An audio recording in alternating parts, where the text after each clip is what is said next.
العالمين الرحمن الرحيم مالك يوم الدين والصلاة والسلام على سيد المرسلين وعلى آله وصحبه أجمعين أما بعد. محترم سامعین و ناظرین،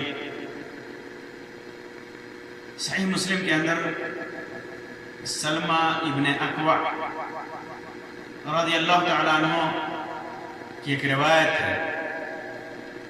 فرماتے ہیں کہ ایک آدمی اللہ کے رسول صلی اللہ علیہ وسلم کے پاس بائیں ہاتھ سے کھا رہا تھا. تو اللہ کے رسول صلی اللہ علیہ وسلم نے اس سے کہا کل بیمینک، اپنے داہنے ہاتھ سے کھاؤ. تو اس آدمی نے کہا بے اعتنائی برتتے ہوئے، لا استطیع، میں دائیں ہاتھ سے نہیں کھا سکتا، میں دائیں ہاتھ سے نہیں کھا سکتا. تو اللہ کے رسول صلی اللہ علیہ وسلم نے فرمایا لا استطعت، تم داہنے ہاتھ سے نہیں کھا سکتے. ایک طرح سے اللہ کے رسول صلی اللہ علیہ وسلم نے اس کے اوپر بد دعا کی کہ تم داہنے ہاتھ سے نہیں کھا سکتے. فرماتے ہیں ما مانعہ الا الکبر، یہ چیز صرف تکبر کی وجہ سے،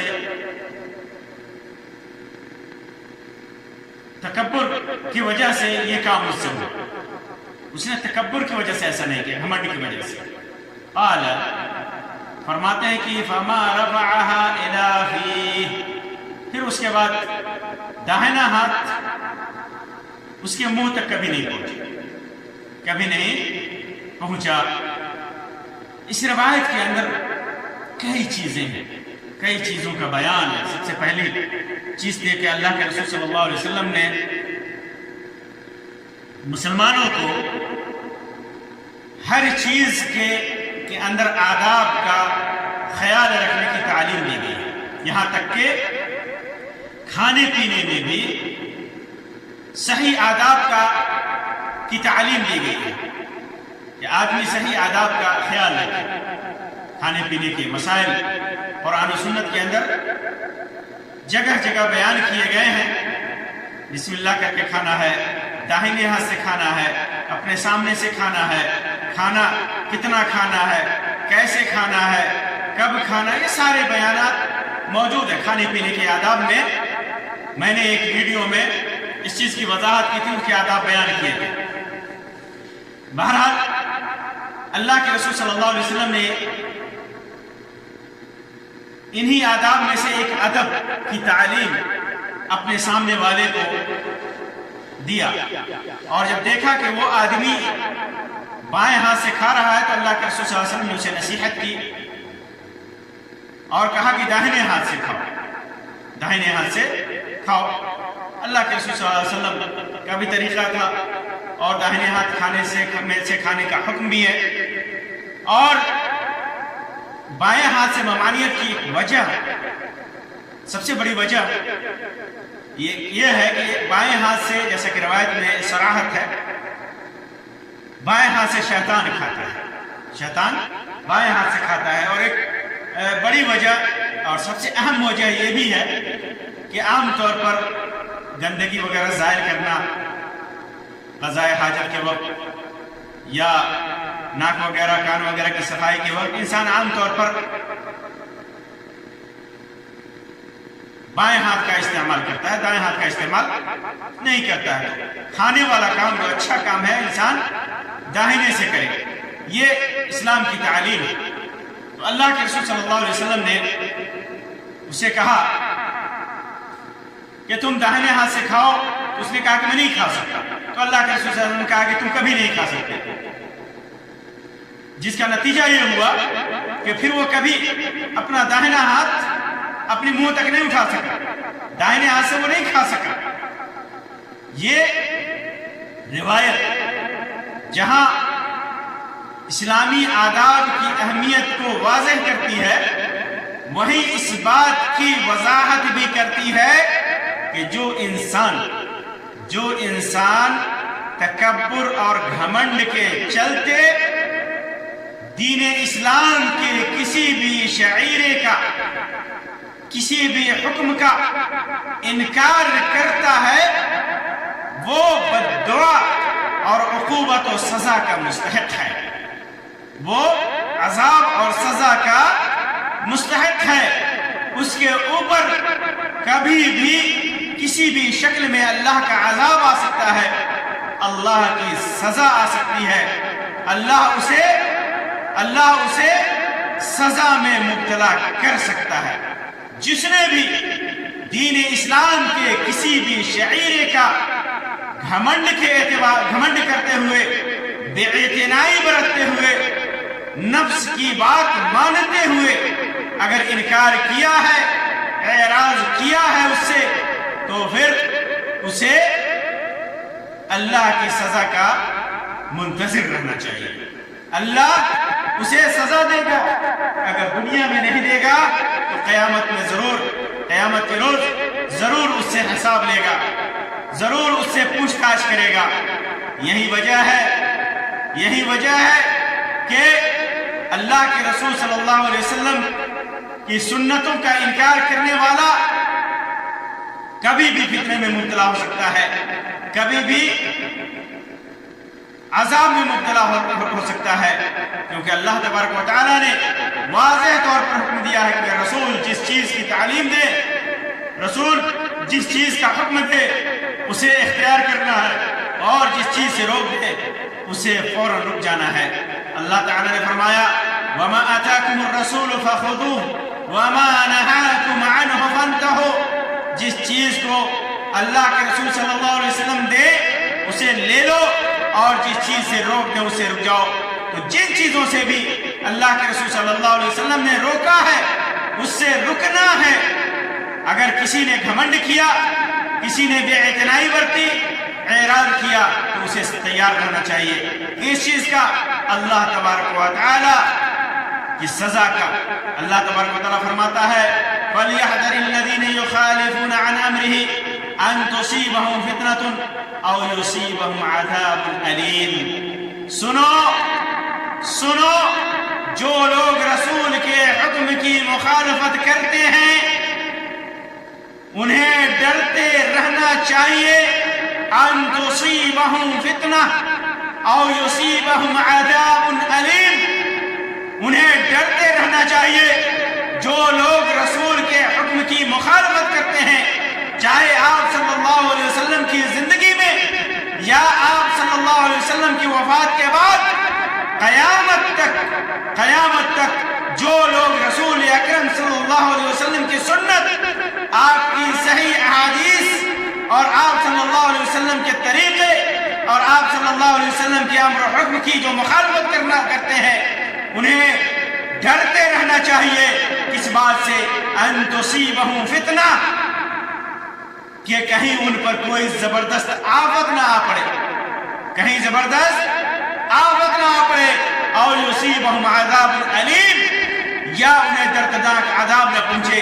آج امت اگر مصائب میں، مشکلات میں، فتنوں میں مبتلا ہے، پریشانیوں میں مبتلا ہے، تو اس کے اسباب میں سے سب سے بڑی وجہ یہ ہے کہ آج انسان اپنے رسول کی سنت سے بھٹکا ہوا ہے، آج مسلمان اپنے رسول کے حکم سے بے اعتنا ہے، آج مسلمان اپنے رسول کے حکم سے اعراض کر رہا ہے، سنت سے اعراض کر رہا ہے، صحیح دین سے اور صحیح طریقے سے ہٹا ہوا ہے۔ یہ اسباب میں سے ایک بڑا سبب ہے، کیونکہ اللہ تبارک و تعالیٰ کا کلام جھوٹا نہیں ہوتا، اللہ تبارک و تعالیٰ سچ بولتا ہے، اللہ کا کلام صدق ہے، اللہ کا فرمان سچ ہے۔ فَلْيَحْذَرِ الَّذِينَ يُخَالِفُونَ عَنْ أَمْرِهِ أَن تُصِيبَهُمْ فِتْنَةٌ أَوْ يُصِيبَهُمْ عَذَابٌ أَلِيمٌ، جو لوگ رسول کے حکم کی مخالفت کرتے ہیں، جو لوگ رسول اکرم صلی اللہ علیہ وسلم کی سنت کی مخالفت کرتے ہیں، جو لوگ رسول اکرم صلی اللہ علیہ وسلم کے لائے ہوئے دین سے اعراض کرتے ہیں، انہیں ڈرتے رہنا چاہیے کہ کہیں ان پر سخت زبردست آفت نہ آ جائے یا ان کے دردناک عذاب نہ پہنچے۔ تو جو آدمی سنت کی مخالفت کرتا ہے، دین کی مخالفت کرتا ہے، دین کے آداب کی مخالفت کرتا ہے، تکبراً اپنے کو بڑا سمجھتے ہوئے اور انہیں حقیر سمجھتے ہوئے، تو اس بات کا مستحق ہے کہ اسے سزا دیا جائے، سزا دیا جائے، وہ سزا سے بچ نہیں سکتا۔ آپ غور کیجئے کہ اس آدمی نے کہا تھا لا استطیع، تکبراً کہا تھا، گھمنڈ کرتے ہوئے کہا تھا کہ میرے پاس میں دائیں ہاتھ سے نہیں کھا سکتا، استطاعت نہیں ہے، اعراض کرتے ہوئے۔ آج کسی مسلمان کو کسی دین سنت کی بات بتائیے تو ایک تو ہوتا ہے کہ آدمی سنے چاہے اس پر عمل کرے نہ کرے، یہ اس کی نیت پر اور اس کے ایمان کے اعتبار سے اس پر منحصر ہے۔ لیکن ایک آدمی کیا کرتا ہے، چل ہٹ، یہ ایسے ہی بیان کرتا ہے، اعراض کرتا ہے، ناک بھاؤں چڑھاتا ہے، تکبر کرتا ہے، تعاظم کرتا ہے، گھمنڈ اختیار کرتا ہے، اور پھر اس سنت کو اور اس ادب کو پسے پشت ڈال دیتا ہے، اس کا انکار کرتا ہے، تکبراً گھمنڈ کرتے ہوئے۔ آج بہت سارے ہمارے معاشرے میں ایسے مسلمان بھائی ہیں، جب آپ انہیں دین کی بات بتائیے، ان کے سامنے صحیح احادیث لائیے، ان کے سامنے سنت کا صحیح طریقہ جو اللہ کے رسول صلی اللہ علیہ وسلم کا طریقہ اسے بیان کیجیے، تو تکبر کرتے ہوئے، گھمنڈ کرتے ہوئے اس سے اعراض کرتا ہے۔ انہیں تیار رہنا چاہیے، انہیں ڈرتے رہنا چاہیے کہ کہیں اللہ کا عذاب ان کے اوپر نہ آ جائے، کہیں اللہ کا عذاب ان کے اوپر نہ آ جائے۔ اگر ایسا ہوا، انہوں نے گھمنڈ کرتے ہوئے، تکبر کرتے ہوئے دین کے کسی شاعرے کا، دین کے شاعر میں سے کسی شاعر کا انکار کیا، اس سے اعراض کیا، تو پھر اللہ تبارک و تعالیٰ کا عذاب آ سکتا ہے۔ اس آدمی نے کہا تھا لستطاعت، عزت نفس کو بچانے کے لیے، عزت نفس کے خاطر کہ اگر میں ان کے کہنے سے پھر اس ہاتھ سے کھانا شروع کر دوں تو میرے نفس کی عزت کہاں رہے گی؟ میں فلاں کی بات مان لوں، فلاں مولوی کی بات مان لوں، مولوی ایسا ہے ویسا ہے، میں اس کی بات مان لوں، تو پھر لوگ کیا کہیں گے کہ مولوی کے پیچھے چل رہا ہے۔ یہی نا کافر کیا کہتے تھے؟ کافر انبیاء کرام کی سیرت آپ اٹھا جائیے، انبیاء کرام کی سیرت پڑھ جائیے، کیا کہتے تھے یہ لوگ کہ تمہاری باتیں تو یہ لوگ مانتے ہیں جو گھٹیا قسم کی ہے، بادی الرأی، ہم اراذلون بادی الرأی، یہ کیا ہے؟ یہ گھٹیا لوگ ہیں، کمزور طبقے کے لوگ ہیں، معاشرے میں کمزور طبقے کے لوگ۔ ہم تو بہت مالدار ہیں، ذی حیثیت ہیں، ہم قوم کے مکھیا ہیں، ہم قوم کے سردار ہیں، ہم قوم کے یہ ہے وہ ہے، یہ لوگوں کو ہٹاؤ تب ہم تمہاری بات سنیں گے۔ تکبر اور گھمنڈ کرتے ہوئے وہ انکار کرتے تھے، اپنے نبیوں کا انکار کرتے تھے۔ لیکن اللہ تبارک و تعالیٰ نے ان کے اس گھمنڈ اور تکبر کی وجہ سے انہیں عذاب میں مبتلا کیا، کسی کو غرق کر دیا، کسی کو کے اوپر چیخ نازل کی، اور کسی کو کے اوپر آندھی اور طوفان بھیج دیا، کسی کو لڑائیوں میں مار دیا۔ اللہ تبارک و تعالیٰ کا عذاب ان کے اوپر آتا رہا۔ جو بھی اپنے نبی کی بات کو تکبر اور گھمنڈ اختیار کرتے ہوئے پسے پشت ڈالے گا، نبی کے حکم کا انکار کرے گا، نبی کے طریقے کا انکار کرے گا، نبی اکرم صلی اللہ علیہ وسلم کی لائی ہوئی شریعت کا انکار کرے گا، اس سے اعراض کرے گا، تو اسے اللہ تبارک و تعالیٰ کی طرف سے عقوبت اور سزا کا منتظر رہنا چاہیے، اسے منتظر رہنا چاہیے، کیونکہ اللہ تبارک و تعالیٰ نے اس پر سزا کا وعدہ کیا ہے، سزا کا وعدہ کیا ہے، اور کہا کہ ان تصیبہم فتنۃ او یصیبہم عذاب الیم۔ ہو سکتا ہے کہ اللہ تعالیٰ وہ ڈرتا رہے کہ کہیں اس کے اوپر آفت نہ آ پڑے، اور اللہ تبارک و تعالیٰ کا عذاب بھی اسے نہ پہنچ جائے۔ اس روایت میں ایک بات کا پتہ اس روایت سے یہ بھی چلتا ہے کہ انسان جب کسی کو دعوت دیتا ہے، کسی کو اچھائی کی طرف بلاتا ہے، یا انسان اگر دعوت کا محتاج ہے، ہم دیکھتے ہیں کہ فلاں معاشرہ یا فلاں آدمی بھلائی کی طرف بلانے کا محتاج ہے، تو بسا اوقات آدمی اس کے لیے دعا کرے، اللہ تبارک و تعالیٰ سے دعا بھی کرتے. اللہ کے رسول صلی اللہ علیہ وسلم بہت سارے قوم کے لیے دعا بھی کرتے تھے کہ اللہ اس قوم کو ہدایت دے, اے اللہ اس کو ہدایت دے, اے اللہ فلاں کو ہدایت دے. تو اللہ کے رسول صلی اللہ علیہ وسلم دعا بھی کرتے تھے اور نصیحت بھی کرتے تھے. تو دعا کرنی چاہیے, نصیحت بھی کرنی چاہیے, تو اس کے لیے دعا بھی کرنی چاہیے. اور بسا اوقات آدمی کے حالات, مدعو کے حالات جسے ہم بلا رہے ہیں, اس کے حالات ایسے ہوتے ہیں, اس کا رویہ ایسا ہوتا ہے کہ جس سے قوم میں, معاشرے میں بہت بڑا فتنہ پھیلتا ہے, جس کی وجہ سے ایسا نقصان ہوتا ہے جو واضح ہوتا ہے. بسا اوقات انسان اس بات کی طرف مجبور ہو جاتا ہے کہ اس کے لیے بد دعا کر دے, اس کے لیے بد دعا کر دے. اس انسان نے جب اللہ کے رسول صلی اللہ علیہ وسلم کے سامنے تکبر کا اظہار کیا, گھمنڈ کا اظہار کیا اور کہا کہ میں داہنے ہاتھ سے نہیں کھا سکتا جبکہ رسول کا حکم تھا. بظاہر یہ آدمی, بعض لوگ کہتے ہیں کہ منافق تھا, منافق نہیں تھا. اس کی کوئی دلیل نہیں ہے کہ منافق تھا, اس کی کوئی دلیل نہیں کہ وہ آدمی کافر تھا, کوئی دلیل نہیں ہے. بظاہر یہ آدمی مسلمان تھا, لیکن گھمنڈ میں اس نے کہا کہ لا استطیع ما استطعت. اللہ کے رسول صلی اللہ علیہ وسلم نے فرمایا کہ تمہیں بد دعا کر دی کہ پھر تم کبھی دائنے ہاتھ سے وہ منہ تک تم نہیں لے جا سکتے, داہنے ہاتھ سے نہیں کھا سکتے. بد دعا کر دی, بد دعا کر دی اس کے گھمنڈ کی وجہ سے.